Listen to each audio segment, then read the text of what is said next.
लोकसभा चुनाव की तारीखों का ऐलान 19 अप्रैल से 1 जून तक का 7 चरणों में वोटिंग की जाएगी। 4 जून को आएंगे लोकसभा चुनाव के नतीजे।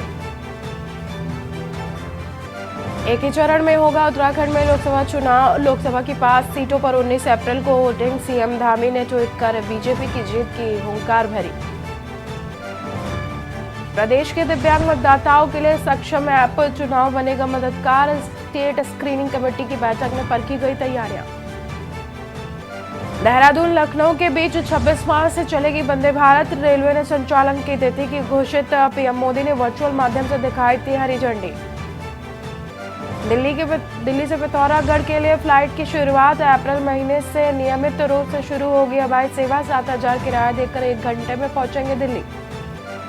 दूसरे राज्यों से आने वाले डीजल वाहनों के पर सख्ती। उत्तराखंड में घुसते ही कटेगा ग्रीन एंट्री सेंस। जल्द ही पूरे प्रदेश में प्रक्रिया शुरू।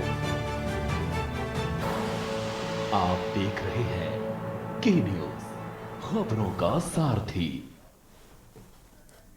नमस्कार, मैं हूं आपके साथ सोनम सिंह और आप देख रहे हैं के न्यूज। वक्त हो गया है खबर उत्तराखंड का। रुख करते हैं खबरों का। लोकसभा चुनाव की आचार संहिता लगते ही जिला अधिकारी वंदना सिंह ने प्रेस कॉन्फ्रेंस करते हुए जानकारी दी कि जिले में 1010 पोलिंग बूथ हैं, जिनमें 597 ग्रामीण शामिल हैं। नैनीताल उधम सिंह नगर लोकसभा सीट पर 19 अप्रैल को मतदान होना है, जिसमें नैनीताल जिले में 7,98,276 मतदाता हैं, जिनमें 4,14,702 पुरुष और 3,83,558 महिला मतदाता शामिल हैं और 16 थर्ड जेंडर मतदाता भी शामिल हैं। इसके अलावा दिव्यांग मतदाताओं के लिए अलग से व्यवस्थाएं भी की जा रही हैं। जिले में 6,058 दिव्यांग और 4,737 जिले में 286 वुलनरेबल बूथ हैं। इस बार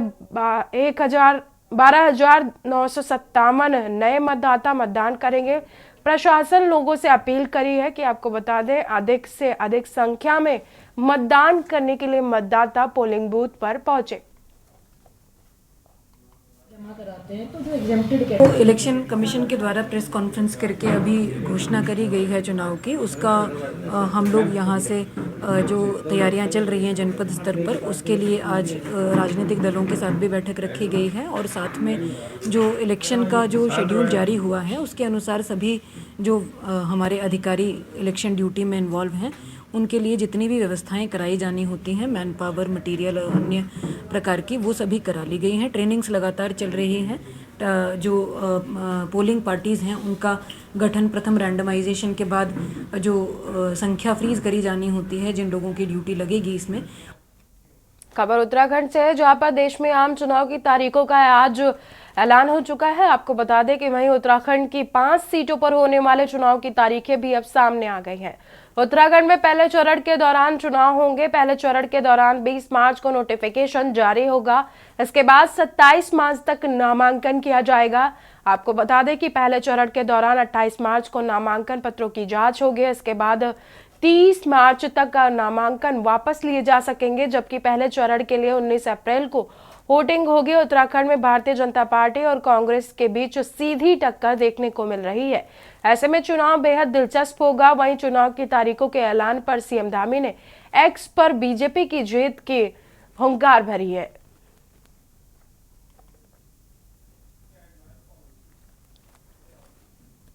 लोकसभा चुनाव की तारीखों का ऐलान के बाद उत्तराखंड में राज्य निर्वाचन आयोग ने प्रेस कॉन्फ्रेंस की है। मुख्य राज्य निर्वाचन अधिकारी डॉक्टर BBRC पुरुषोत्तम ने प्रेस कॉन्फ्रेंस कर बताया है कि निर्वाचन आयोग ने सभी तैयारियां पूरी कर ली है। मतदान के लिए राज्य में कुल 11,729 मतदान केंद्र बनाए गए हैं। उन्होंने बताया कि राज्य में 83,71,207 मतदाता अपने मताधिकार का इस्तेमाल करेंगे। आपको बता दें कि उत्तराखंड में 5 लोकसभा सीटें हैं। इन 5 सीटों में हरिद्वार संसदीय सीट, टिहरी गढ़वाल संसदीय सीट, पौड़ी गढ़वाल संसदीय सीट, अल्मोड़ा संसदीय सीट, नैनीताल संसदीय सीट शामिल है।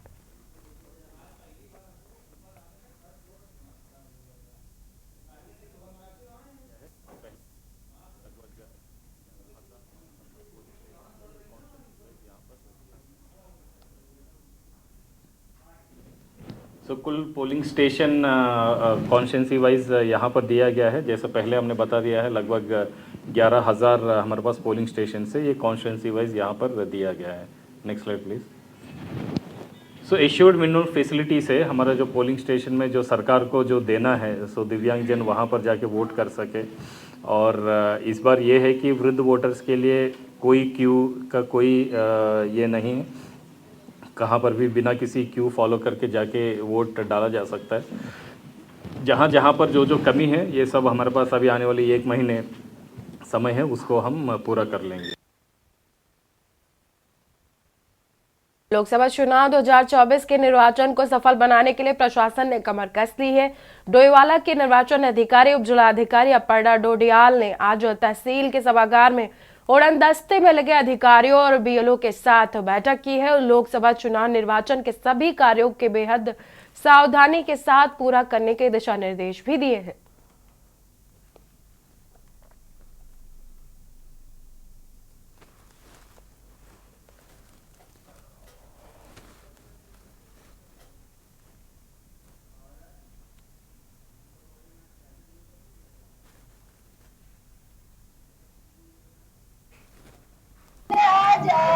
मेन जो बैठक ली है एफएसटी, एसएसटी, डीवीटी और बीएसटी की, इसमें हम लोगों ने उनको क्लियरली आज ट्रेनिंग दी है कि उनको किन फॉर्मेट्स में रिपोर्ट जमा करनी है, क्या क्या ड्यूटीज है। हम लोग आदर्श आचार संहिता और बाकी सारे नियमों का, गाइडलाइंस का कैसे फॉलो कराएंगे, तो वो उनके अपनी विधानसभा स्तर पे सो दैट हम लोगों का आगे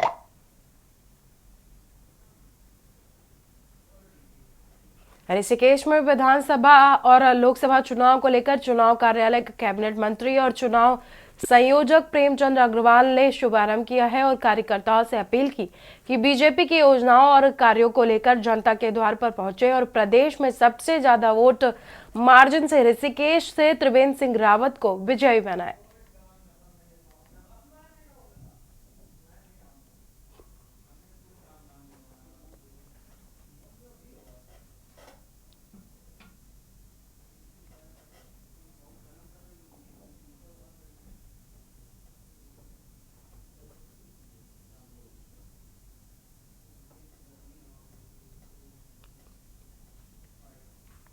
हमारी लोकसभा सीट में, और यदि ये कहूँ कि मेरे प्रदेश में सबसे बड़ा मार्जिन रहने वाला होगा तो अतिशयोक्ति नहीं होगी, क्योंकि आज जनता में एक ही बात है कि फिर एक बार मोदी सरकार, अब की बार 400 पार, ये नारा लगा रही है। तो हमारा जो ड्यूटी है, हमारे कार्यकर्ताओं की ड्यूटी है, उसमें हम लोग पूरी मेहनत करेंगे। मैं सबको शुभकामनाएं दे रहा हूँ और त्रिवेंद्र जी को अग्रिम शुभकामनाएं दे रहा हूँ। रामनगर से खबर आपको बता रहे हैं, जहां पर लोकसभा चुनाव 2024 की सरगर्मियां पूरी तरह से तेज हो गई हैं। आपको बता दें कि इसी के साथ देश और उत्तराखंड में भी चुनावी तैयारियां शुरू हो गई हैं। आपको बता दें कि जहां एक और भाजपा हाईकमान द्वारा उत्तराखंड की 5 लोकसभा सीटों पर अपने प्रत्याशियों की घोषणा कर दी गई है, तो वहीं कांग्रेस द्वारा अभी भी उत्तराखंड की 2 लोकसभा सीटों पर प्रत्याशी घोषित नहीं किए गए हैं। वहीं शनिवार को रामनगर में विधायक दीवान सिंह बिष्ट ने रामनगर विधानसभा क्षेत्र में कार्यकर्ताओं के साथ चुनावी रथ को रवाना करते हुए कहा कि पौड़ी लोकसभा क्षेत्र में पूर्व राज्यसभा सांसद अनिल बलूनी को पार्टी ने प्रत्याशी घोषित किया है, जिसको लेकर जनता के साथ कार्यकर्ताओं में भी भारी उत्साह देखने को मिल रहा है।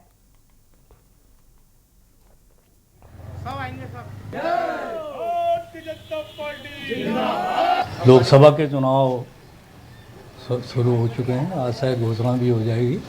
और भारतीय जनता पार्टी चुनाव को बहुत गंभीरता से ले रही है और भारतीय जनता पार्टी ने इन 10 सालों में जो काम किए हैं उनको और मजबूती देने के लिए, जैसे हम अपने आज विश्व में 5वें स्थान पर हैं और इसी क्रम में 3 साल आगे और हम इसको तीसरे स्थान पर लाएंगे, ये भारतीय जनता पार्टी की एक सोच है।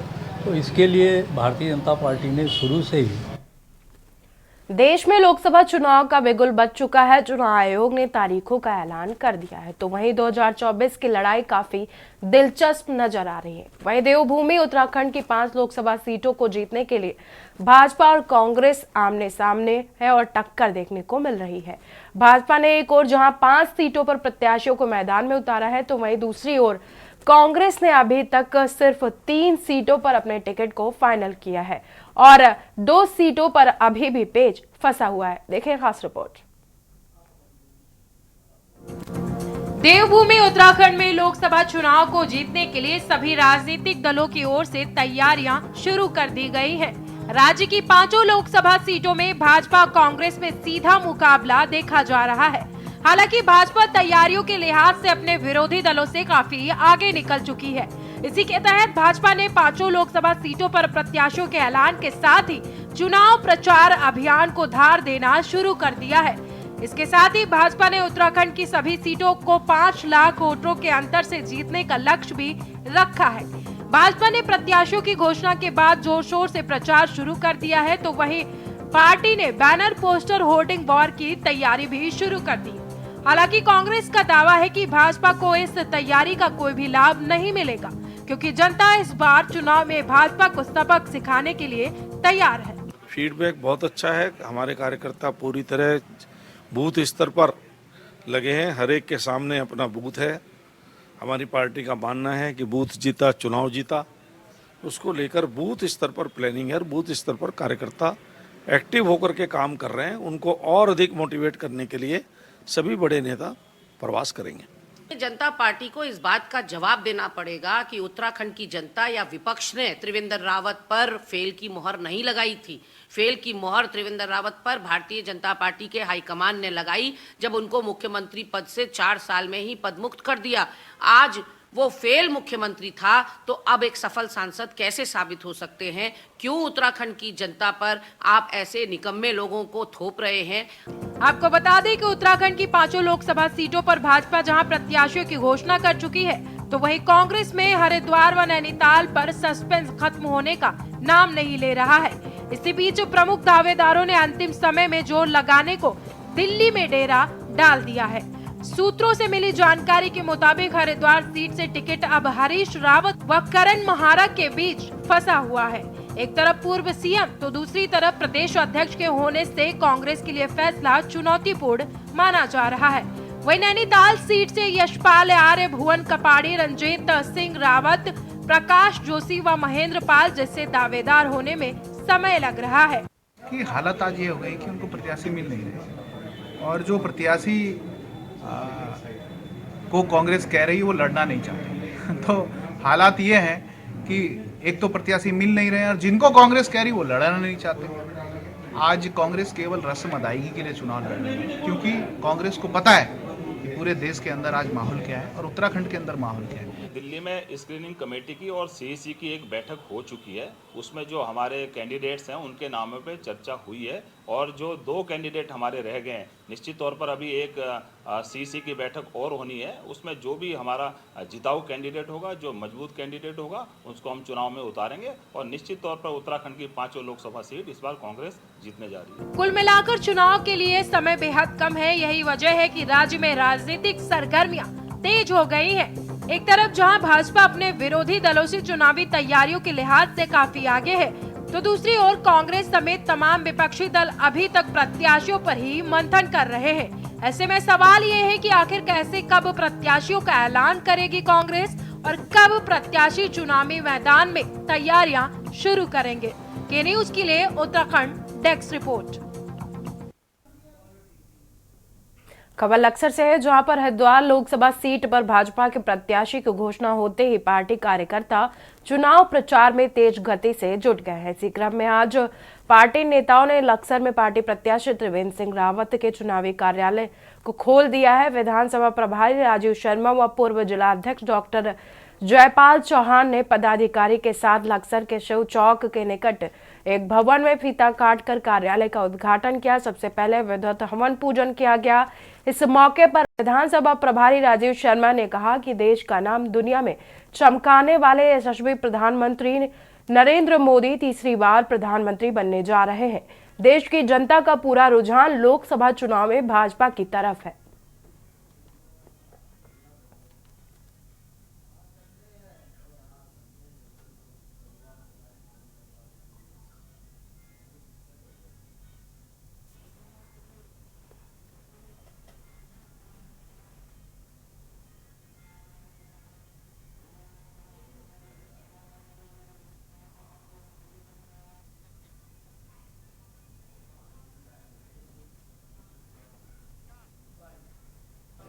पहले तो मैं सभी कार्यकर्ता बंधुओं को बधाई और शुभकामनाएं देना चाहूँगा कि लोकसभा चुनाव 2024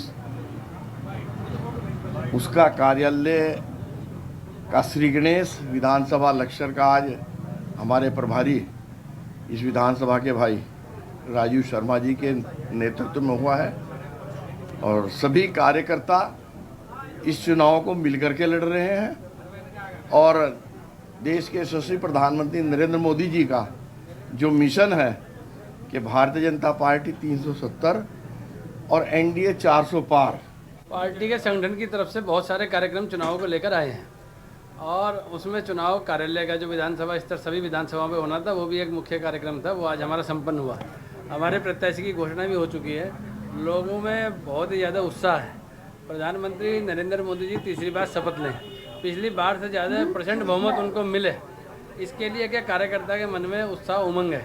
एक तरफ होली का त्यौहार आ रहा है, एक तरफ लोकतंत्र का ये महापर्व है और दोनों त्यौहार हम मनाने जा रहे हैं और तीसरी बार मोदी जी को प्रचंड बहुमत से जिताने जा रहे हैं और इस लोकसभा में त्रिवेंद्र सिंह रावत जी बहुत भारी अंतर से 5 लाख से ज़्यादा वोटों के अंतर से जीतने जा रहे हैं।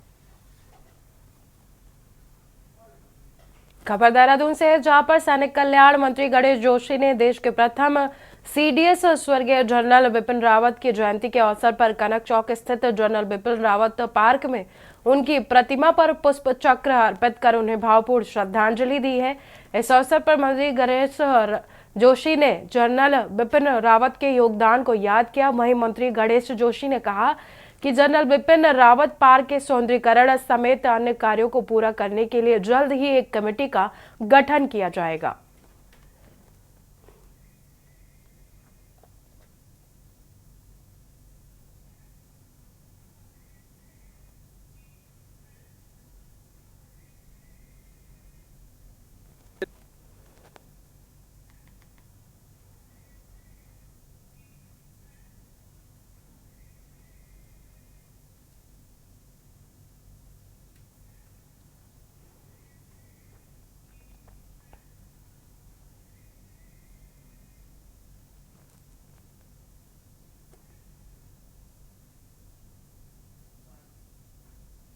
सबसे पहले तो देश के पहले सीडीएस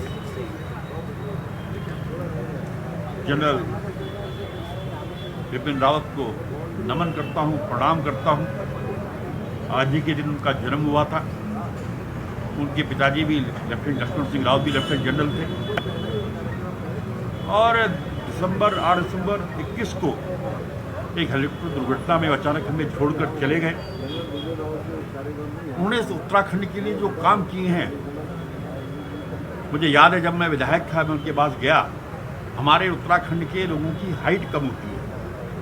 आज जो भर्ती में 5 सेंटीमीटर की छूट मिलती है।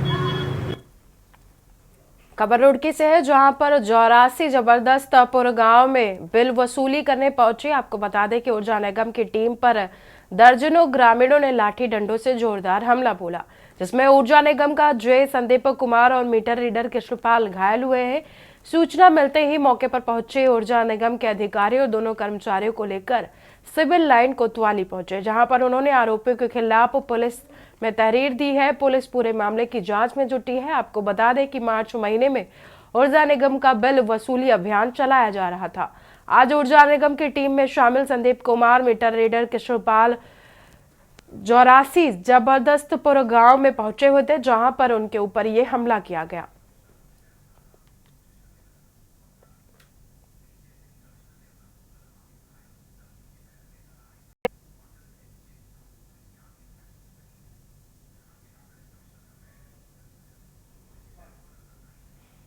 ये हम 84 में राजस्व वसूली के लिए गए थे, तो जिन कनेक्शन पे हम गए थे तो उन पर विद्युत का बिल जो है बकाया था। उनमें से एक का नाम मोबिन सनोफ हासिम और दूसरे का नाम जुबैद सनोफ साबिर था। तो जैसे हम डिस्कनेक्शन के लिए वहाँ गए तो उन लोगों ने हमारे साथ बदतमीजी की, गाली गलौज की और मुझे और मेरे लाइन स्टाफ को के साथ मारपीट की और मुझे खींच के अंदर ले गए। उसका कनेक्शन पहले भी कट चुका था। हमने जैसे उसे कहा कि भाई जमा कर दो, तो फिर हाथापाई पे हमारे साथ जो साहब को जान से मारने की कोशिश की। अगर मैं उनके ऊपर ना पड़ता तो इन्हें जान से मार देते वो। क्या नाम? एक का नाम मोबिन है जी, और एक मोबिन का भाई है। खबर नैनीताल से है, जहां पर श्रम विभाग के कार्यालय में पंजीकृत श्रमिकों की भीड़ देखने को मिल रही है। श्रमिक कई दिनों से श्रम विभाग के कार्यालय में चक्कर लगा रहे हैं, लेकिन उनके पास काम नहीं है। आपको बता दें कि जिनमें उनके विभाग के प्रति काफी नाराजगी है। श्रमिकों ने आरोप लगाया कि कभी भी विभाग के कर्मचारी सर्वर डाउन होने का तो कभी अन्य बहाना बनाकर काउंटर बंद कर दे रहे हैं। श्रमिकों ने बताया केवल एक काउंटर में ही काम किया जा रहा है, जबकि कर्मचारी कैंप और अन्य कार्यक्रमों में गए हुए हैं।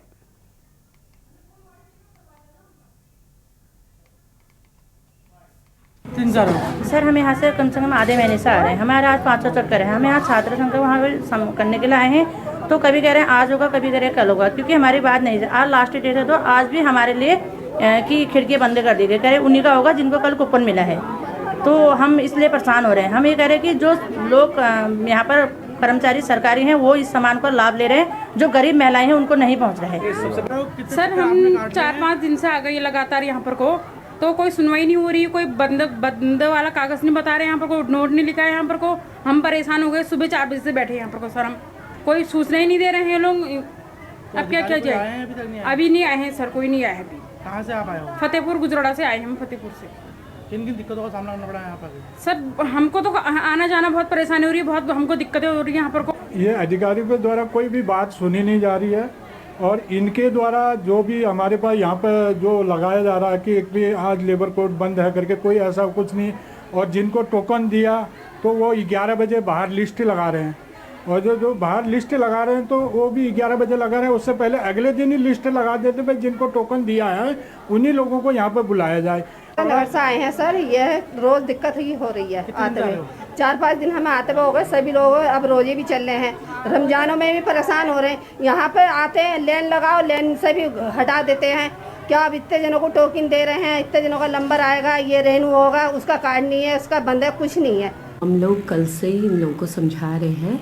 हम लोगों ने जो कल भीड़ थी उनमें से 30 लोगों का पर डे के हिसाब से नवीनीकरण होना था। 30 लोगों का कल किया था, और कल ही हमने टोकन ले लिए, सभी को टोकन बांट दिए थे 30 लोगों को। आज उन 30 लोगों का काम होगा, और हमारे द्वारा लगातार हमारे अधिकारी और कर्मचारियों के द्वारा लोग जनता को सूचित किया जा रहा है। रुड़की के भगवानपुर थाना क्षेत्र के गांव कुब्बनपुर में आज से लगभग 20 दिन पहले 13 साल का नाबालिग बच्चा कार्तिक अचानक गायब हो गया था। कार्तिक के पिता ने थाना भगवानपुर में अपने बच्चे की गुमशुदगी के एफआईआर दर्ज कराई थी। बच्चे के गायब हो जाने के 5 दिन बाद गांव में ही एक गन्ने के खेत में कार्तिक का शव मिलने से क्षेत्र में सनसनी फैल गई है। वहीं आज थाना भगवानपुर में घटना का खुलासा करते हुए एसएसपी हरिद्वार प्रेमेंद्र सिंह डोम्भाल ने बताया कि ब्लाइंड मर्डर केस पुलिस के लिए चुनौती था।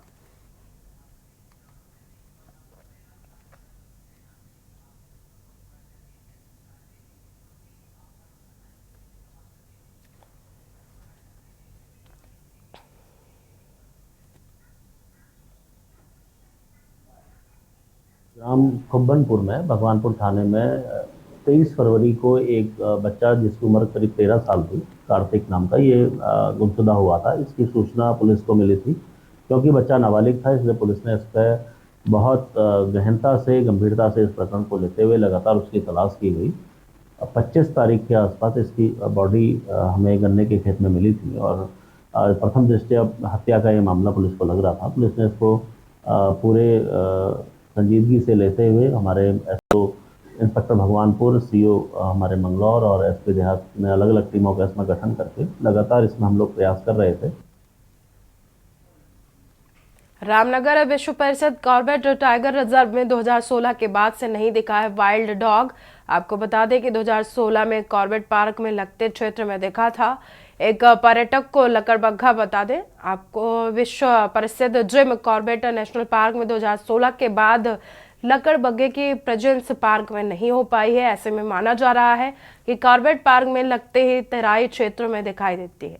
ऐसे प्रजाति की प्रेजेंस वही है। इसी को लेकर सीटीआर में शोध चल रहा है और जंगल में लगे कैमरे ट्रैप खंगाले जा रहे हैं। वहीं वन्यजीव प्रेमी बताते हैं कि आज से 50 साल पहले कॉर्बेट पार्क में इनकी संख्या अधिक थी। अब धीरे धीरे इनकी संख्या लगातार कम हो रही है।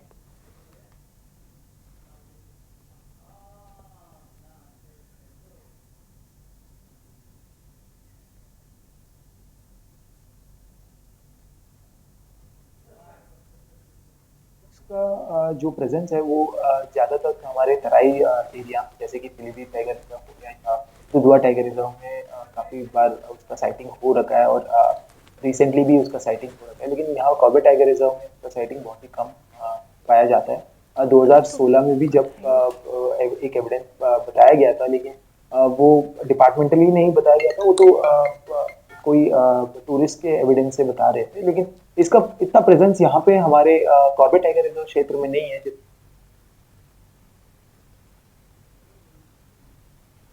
पंजाब के बाद ऊधम सिंह नगर में अब नशे का गढ़ मानता जा रहा है। आपको बता दें कि जिसका नतीजा अब जनपद में नशे की खेती का ग्राफ बढ़ता ही जा रहा है।